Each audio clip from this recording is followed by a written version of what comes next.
खासदार श्रीकांत शिंदे आणि शिवसेना सचिव तथा महाराष्ट्र प्रदूषण नियंत्रण मंडळाचे अध्यक्ष सिद्धेश रामदास कदम यांच्या नाशिक दौऱ्यादरम्यान नाशिक रोड येथील दत्त मंदिर चौकामध्ये शिवसेनेच्या वतीनं त्यांचं जल्लोषात स्वागत करण्यात आलं. ढोल ताशांचा गजर, घोषणाबाजी आणि भव्य पुष्पहारांनी परिसरात उत्साहाचं वातावरण निर्माण झालं होतं. शिवसेना जिल्हा सहसंपर्क प्रमुख गणेश कदम, युवा सेना उपजिल्हा प्रमुख श्रीकांत मगर, त्याचबरोबर शिवसेना नाशिक रोडच्या वतीनं या स्वागत सोहळ्याचं आयोजन करण्यात आलं होतं. खासदार श्रीकांत शिंदे आणि सिद्धेश कदम हे दत्त मंदिर चौकात दाखल होता शिवसैनिकांनी जोरदार घोषणाबाजी करत त्यांचं स्वागत केलं.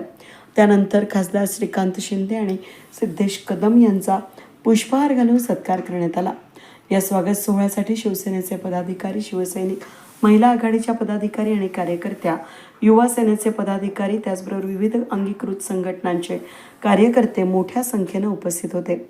आगामी काळातील संघटनात्मक बांधणी आणि विविध उपक्रमांबाबत कार्यकर्त्यांमध्ये यावेळी उत्साहाचं वातावरण दिसून आलं.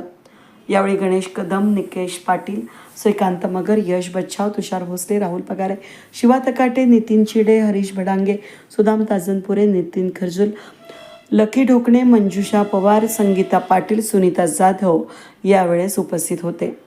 वेद न्यूजसाठी प्रतिनिधी अनिल गुंजाळ, नाशिक रोड.